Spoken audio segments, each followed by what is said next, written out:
जय हिंद मित्रों, कुछ ही दिनों में भारत अपना 75वां स्वतंत्र दिवस मनाने जा रहा है। अब भारत एक रिपब्लिक, एक स्वतंत्र देश बन पाया क्योंकि कुछ महान लोगों ने अपने जीवन का बलिदान दिया।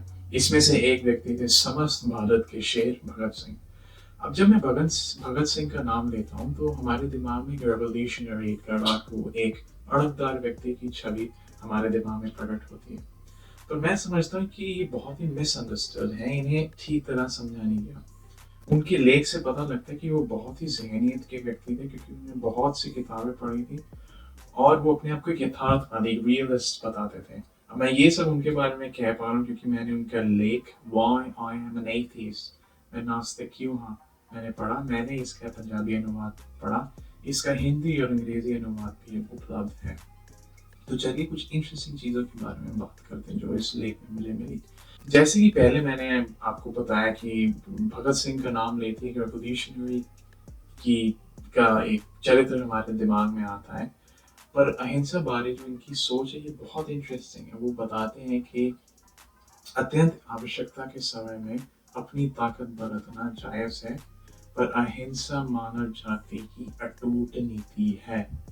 Becky, this is a way of thinking that is quite different than what you and I thought. देखिए, इससे पता लगता है कि जब हम गहराई में कुछ बात समझने की कोशिश करते हैं और हम क्या सोचते हैं और सच में क्या होता है, इसमें थोड़ा सा अलगाव आ जाता है। अब दूसरी बात ये है, लेख के शीर्षक से ही पता लग जाता है कि भगत सिंह एक नास्तिक थे। अब आप नास्तिक हैं या आस्तिक हैं, इससे कुछ फर्क नहीं पड़ता। दोनों ही वर्गों के लोग इस लेख से बहुत कुछ नई चीजें, अच्छी चीजें समझ सकते हैं। अब वो कहते हैं भगत सिंह के वो शुरू से नास्तिक नहीं थे। उनके पिताजी एक पक्का आर्य समाजी हुआ करते थे और एक आर्य समाजी बहुत कुछ हो सकता है पर नास्तिक नहीं हो सकता। वो इस निश्चय पे इसीलिए पहुंचे क्योंकि इस बारे में उन्होंने बहुत कुछ सोचा और उस पर अध्ययन किया। तो अपने लेख में वो कुछ प्रश्न भी पूछते हैं नास्तिक होने की हैसियत से, जैसे कि अगर भगवान इतना शक्तिशाली है, सर्वव्यापी है, तो उसने तो धरती पे इतना दुख दर्द, इतना निरसंहार क्यों हो रहा है? सबसे पहली बात ये कि धरती बनाई क्यों गई? दूसरी बात वो ये भी पूछते हैं कि भगवान इतना शक्तिशाली है तो कोई भी युद्ध छिड़ने से पहले जो लोग युद्ध छेड़ते हैं उनका किस्सा क्यों नहीं खत्म कर देते? अगर किस्सा खत्म हो जाता है उनका तो इतना नरसंहार, इतना खून खराबा होने से रुक सकता है।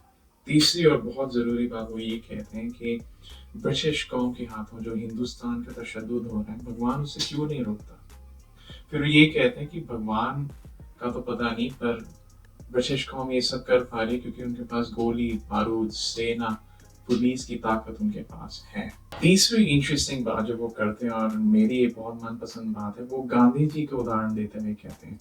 हमने गांधी जी के बारे में भी इस चैनल पे हम अपनी पिछली वीडियो पे भी पुरानी वीडियो में बात की है। तो वो ये कहते हैं कि गांधी जी और उनकी जैसे जो जिन्हें बताया जाता है बहुत महान व्यक्ति हैं, वो राजनीति, अर्थव्यवस्था या जो भी क्षेत्र के बारे में जो भी विचार व्यक्त करते हैं, सभी लोग यही कहते हैं कि हाँ यार वो सही बात है। चाहे वो स्वयं क्या सोचते हैं और तथ्य क्या है, उससे कुछ फर्क नहीं पड़ता।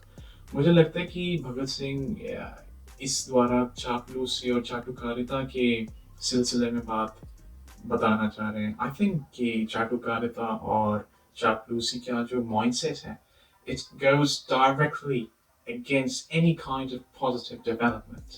अब चौथी और आखिरी बात जो मैं आपके साथ साझी करना चाहूँगा भगत सिंह की, कि वो अनुमान लगाते हैं कि भगवान का कॉन्सेप्ट आया कैसे। तो ये गेस करते हैं कि जब इंसान को अपने सीमाओं का एहसास हुआ तो उसने भगवान का कॉन्सेप्ट बना दिया। अब भगवान के कॉन्सेप्ट से होता क्या है कि जब मुश्किलात की घड़ियां होती हैं तो भगवान का नाम लेने से उस मनुष्य को हौसला मिलता है। और जब अमीरी की हालत, जब सब कुछ सही चल रहा है, तो भगवान के नाम से मनुष्य को अपनी इच्छाओं पे काबू होने का एक एहसास, एक जज्बा मिलता है। वो ये भी बताते हैं कि भगवान के कॉन्सेप्ट से ये होता है कि मनुष्य समाज के लिए खतरा नहीं बनता। ये बहुत वैलिड बात है, बहुत पावरफुल बात है। तो यार यही सब चार बातें थी। मैं आशा करता हूँ आप कुछ नया सीखें और आज के लिए सिर्फ इतना ही। मैं आपकी इजाज़त चाहूँगा। मैं हर वीडियो के अंत में यही कहता हूँ कि स्वस्थ रहें और मस्त रहें। जय हिंद।